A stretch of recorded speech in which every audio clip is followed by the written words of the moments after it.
Well, good evening. This is the first time in nearly a couple weeks I felt like doing anything. So I had a thought and I wanted to share it with you tonight. I been asking myself this last 2 weeks, I haven't felt real good, and I thought, I wonder why do I keep encouraging? Why do I keep sharing the gospel? Why do I keep posting scriptures? You want what you do to make an impact, and so you think about those things when you are resting for a bit.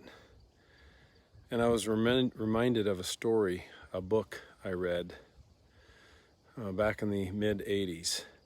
Is a book called The Dark Horse by John Fisher.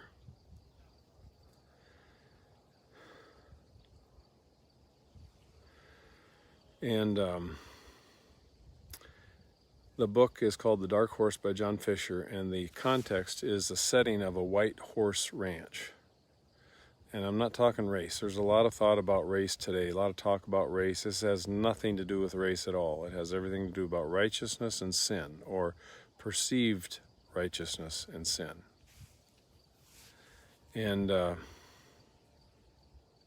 so this white horse ranch, horses come from all over, maybe all over the world to this white horse ranch. I should say the book is about an allegory of the church. And so that makes it a little bit more interesting. But the White Horse Ranch, people come to this White Horse Ranch to learn how to stand in order to hide their spots.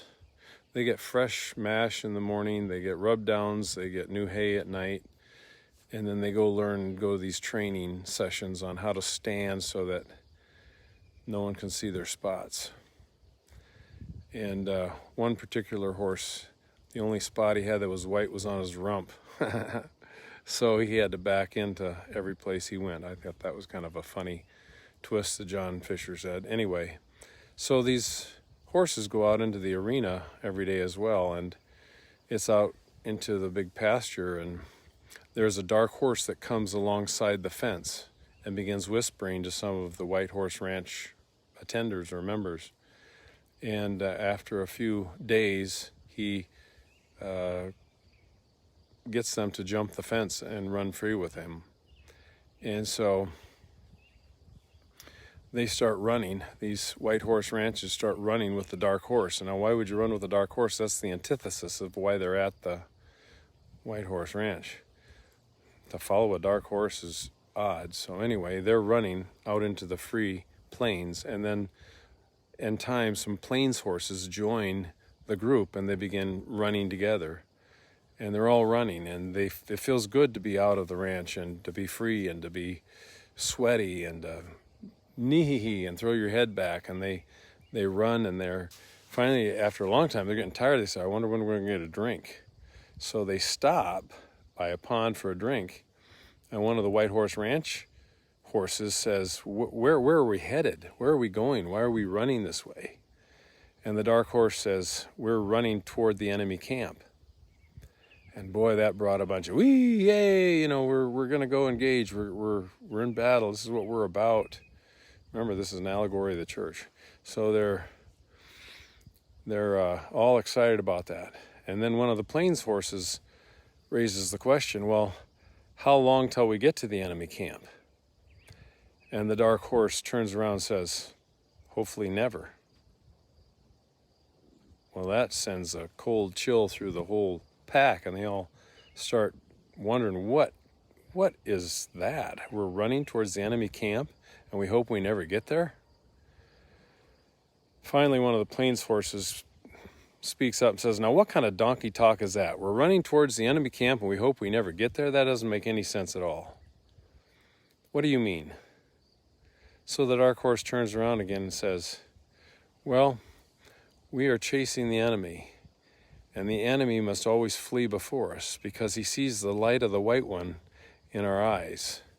But as soon as we stop chasing him and we set up camp and take our ease, then the enemy will stop fleeing, and he'll turn around And he'll encroach slowly upon our camp and infiltrate until we no longer know the difference between the enemy and us. And I think that's a great motivation for me.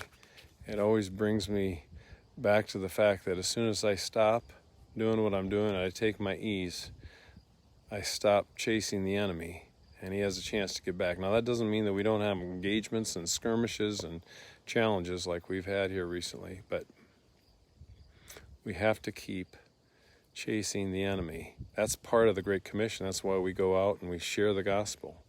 That's why we share it at the grocery store and the gas station, and share it with, and then people can start saying, well, yeah, but you're not a perfect person. Well, I've never claimed to be a perfect person. In fact, that's exactly the opposite. That's why I came to Christ, because I'm not perfect, and I realize how depraved I am. But because I traded my imperfection to Jesus, and he gave me his righteousness in return, that's a free gift of grace by faith. That's unbelievable. No, I shouldn't use the word unbelievable. That's believable. It's very believable, but it's uncommon. You don't find that anywhere. So I just encourage you to go ahead and keep sharing your faith in little ways. It doesn't have to be a big way, but share a verse with somebody. Get into the Word every morning. Let the Lord speak to you. I think it was Pastor Bill Johnson said he read the Bible, and somebody said, how often do you read? How long do you read? And he goes, well, I just read until God speaks to me. We don't all have that luxury. He's a pastor. We don't all have the luxury to read until God speaks, but we do have the luxury to have a Bible. We do have the luxury to read it, and we do have the luxury to meditate on it through the day. And as it ruminates in us, let it come out of your mouth and talk to others about how good God is and how great he is and how the great deeds he's done. It's amazing. I mean, I show you the sunset every night. Tonight I was a little late. It was a beautiful red fireball. But just keep sharing, just keep loving on people, and keep chasing. That's the way we chase the devil, is we keep sharing the gospel and keep loving others. So it's not always easy, I know. Anyway, well, thanks for listening. Hey, Lowell. Hey, Marcy. Alan, thanks for jumping on. It's been a while. Talk to you.